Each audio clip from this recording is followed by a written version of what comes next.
বিশ্বাস করি হচ্ছে জীবন ওইভাবে প্রেডিক্ট করা যায় না। তোমার কাছে যেভাবে আসবে তুমি সেভাবে হ্যান্ডেল করো স্মুথলি। কোনো ইভেন্টে আমি কোনো নেগেটিভ মানুষদের আমি ডাকি না বা বলি না আসতে। হাজব্যান্ড হিসাবে কেমন, বাবা হিসাবে কেমন, এই হিসাবে কেমন, সেই হিসাবে কেমন আমি জানি না। ও মানুষ হিসাবে আমার থেকে অনেকটা বেটার। আমাদের কাছে মানে ডিনার করতে যাওয়াটা একটা অকেশনের মতো, কারণ সাথে মেয়ে যায়।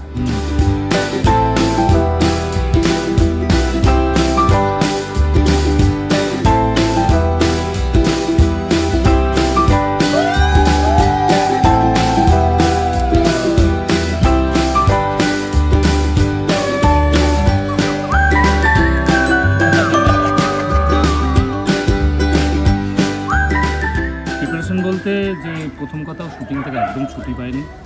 ওই মাঝে একদিন বেরোলাম, 3 ঘন্টা একটা ছুটি পেয়েছিল ওই সব কেনাকাটা করতে মামার। আর কালকে সারা রাত প্রায় রান্নাবান্না চলেছে, এই প্রিপারেশন চলছে, এখনো চলছে।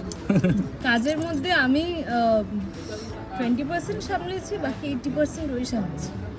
কিন্তু এরকম কিছু ছিল যে মেয়ের অন্নপ্রাশনে এই জিনিসটা পার্টিকুলারলি থাকতেই হবে, এরকম কোনো ব্যাপার ছিল? এরকম কোনো জিনিস এটা মাথায় ছিল যে এটা তোমরা তো করতেই হবে? দেখেছো এর আগে ভেলটা নিয়ে, মানে থাকতে হবে মানে থাকতে হবে। অনেক কিছুই আছে যেটা থাকতে হবে মানে থাকতে হবে। না, কিছু কিছু তো ইচ্ছা থাকে, কারণ অন্নপ্রাশন তো বারবার আসে না, না এটা একবারই থাকা আসে ভালো, জীবনে। হ্যাঁ যেটা চাই সেটা চাই। তো সেটার জন্য যতটুকু থাকার। আচ্ছা, মা কি বিয়ের প্রিপারেশন নিচ্ছে? বলছে বিয়েতে তো মেয়ে একটু কাঁদবেই। আসলে অন্নপ্রাশনটা অনেকটা বিয়ের মতো, তো ও যেরকম ভাবে ঘ্যান করছিল বাবাকে বোঝানোর জন্য আমি এটা বললাম। পুরো অ্যারেঞ্জমেন্টটা এমন ভাবে করে যা করতে হচ্ছে, তত্ত্ব এটা ওটা, মানে সত্যি একটা বিয়েই ফিল হচ্ছে। আর ছেলেদের তো মানে আরো ভিগারাসলি ফলো হ্যাঁ। হয় সবকিছু, মেয়েদের অতটা না। আমি জাস্ট বেসিক একটু করেছি যাতে জাস্ট ইভেন্টে মেমোরেবল হয়। তাই আচ্ছা, মেয়ে কি শান্ত? একটু দুজনকে জিজ্ঞেস করবো। মেয়ে খুব শান্ত, খুবই শান্ত, আমাদের থেকে তো শান্ত বটে। ভীষণ শান্ত। কার কাছ থেকে পেয়েছে শান্ত ভাবটা? কারোর কাছ থেকে না, আমরা দুজনেই কিন্তু অশান্ত। প্রথম দিন থেকে ও শুধু একটু খিদে পেলে কাঁদে, আর একটু ঘুম পেলে কাঁদে। বলতে না বুঝবে কি করে ঘুম পেয়েছে খিদে পেয়েছে, বাচ্চা তো বলতে পারে না। এছাড়া কিন্তু কান্নাকাটি একদমই নেই, সত্যি নেই ঠাকুর। আচ্ছা, অহনা বলছিল যে মেয়ে একটু মুডি, তো বাবা বলুক মেয়ে বেশি মুডি না মা বেশি মুডি? এবার মেয়েকে মুডি মনে হচ্ছে মায়ের, এবার সেইখানে আমি কোনো কথাই বলতে পারি, মুডি তাহলে মুডি হয় কি? আচ্ছা, সবাই বলে মা হোক বুঝতে পারবি। আচ্ছা, কি অহনা কি শিখলো একটু শুনি মা হওয়ার পর?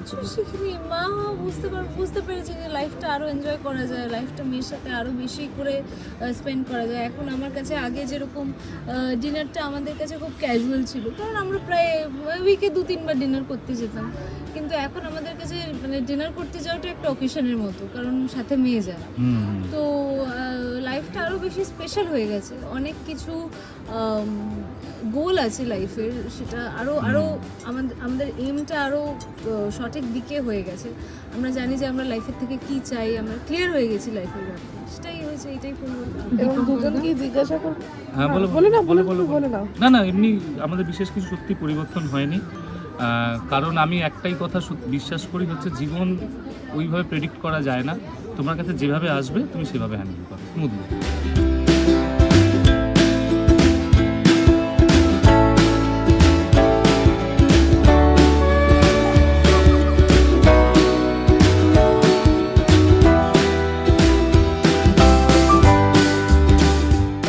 আমি এই মুহূর্তে একটু বিরতিতে আছি, কারণ আমি আর একসাথে কাজে বেরোলে খুব চাপ হয়ে যাবে।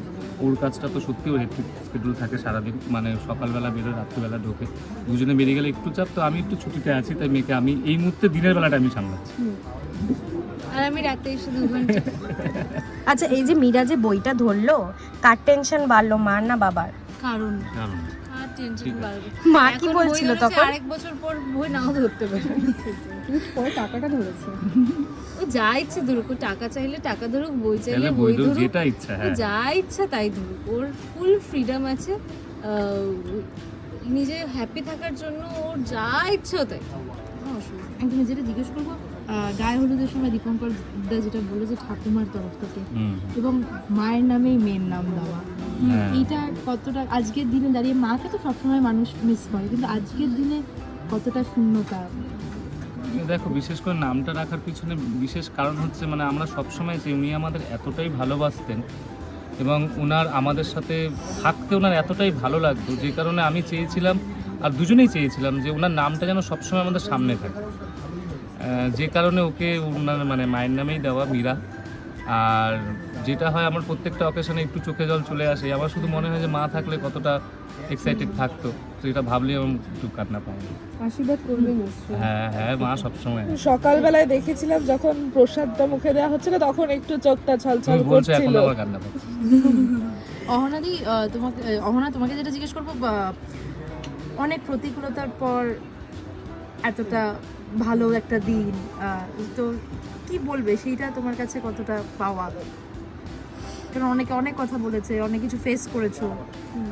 যারা যা যা বলেছে তারা তাদের আনসার পেয়ে গেছে, ওদেরকে আর আলাদা করে আমার কিছুই বলার নেই। আমার এখন একটাই এম, সেটা হচ্ছে নিজেদেরকে ভালো রাখা, মাম্মাকে ভালো রাখা, ভালো কাজ করা এবং জীবনে উন্নতি করা, যেটা আমার মেন জিনিস। যে 3 বছর যে আমরা একসাথে আছি, মানে এখনও অবধি তো আমার কোনো ডিগ্রেডেশন হয়নি, না মনের তরফ থেকে না কাজের তরফ থেকে। তো আমরা এভরিডে আপগ্রেড হচ্ছি, এভরিডে আমরা নতুন কিছু করার চেষ্টা করছি, এভরিডে আমরা নতুনভাবে অনেক কিছু। হ্যাপি থাকার চেষ্টা করছি। সো এই এই এই জিনিসগুলো আমাদের বাড়তে থাকে, আমার এটাই ইচ্ছা, আর তো কিছু ইচ্ছা নেই। আচ্ছা, আমরা দেখেছি যে তোমাকে তোমার শ্বশুর ভীষণ ভালোবাসে, সেখানে কি একটু মেয়ে এসে কি ভালোবাসায় ভাগ বসিয়েছে? না, এটা কারোর তরফ থেকেই হয়নি, এটা শ্বশুরের তরফ থেকেও হয়নি, বরের তরফ থেকেও হয়নি, কারোর তরফ থেকেই হয়নি। না, এই প্রথম কথা আমি একটু বলে দিই, সেটা হচ্ছে শ্বশুরকেও কিন্তু ও কিন্তু খুব ভালোবাসে। মানে ওর সঙ্গে বাবার সম্পর্কটা ঠিক ওই বাবা মেয়ে এরকম না, মানে বন্ধুর মতো প্রচণ্ড ভালোবাসে, যে কারণে ও ভীষণ বাবার ফেভারিট। দীপঙ্করদার ভালোবাসায় কি ভাগ পড়েছে তাহলে? আমার ভালোবাসা না, সবই তো আমার। আর ভাগ করলেও মনে হয় অহনা খুব একটা রাগ করবে না, মেয়ে তো। না, আমরা অতটা জেলাস না নিজেদের ভালোবাসা নিয়ে, আমরা চাই সবাই একে অপরকে ভালোবাসুক। আর দুজনকেই জিজ্ঞাসা করবো যে একে অপরকে যদি বাবা মা বা বরবউ হিসেবে রেটিং দাও, কে কাকে কত মার্কস দেবে কিসে? ও মা হিসেবে, দেখো আমি রেটিং বলছি না, আমি একটা ফ্যাক্ট বলছি, ও কিন্তু খুব কড়া, মানে খুব কড়া কিন্তু, মানে আমি যেটা অতটা না, কিন্তু ও খুব কড়া। তো মা হিসেবে আমি এসব বলতে চাই না, পরে মার খাবো। আর বউ হিসেবে 100-এ 100। আর তুমি? আচ্ছা, এটা কি মাপা যায় ওরকম ভাবে স্কেল দিয়ে? এটা কি করে আমার পার্টটা আমি বলে দিলাম, মায়ের কিন্তু পার্টটা ও ও তো- বড় হয়ে বলবে। কিন্তু ও তো মার খাওয়ার কথা বলে দিয়েছে।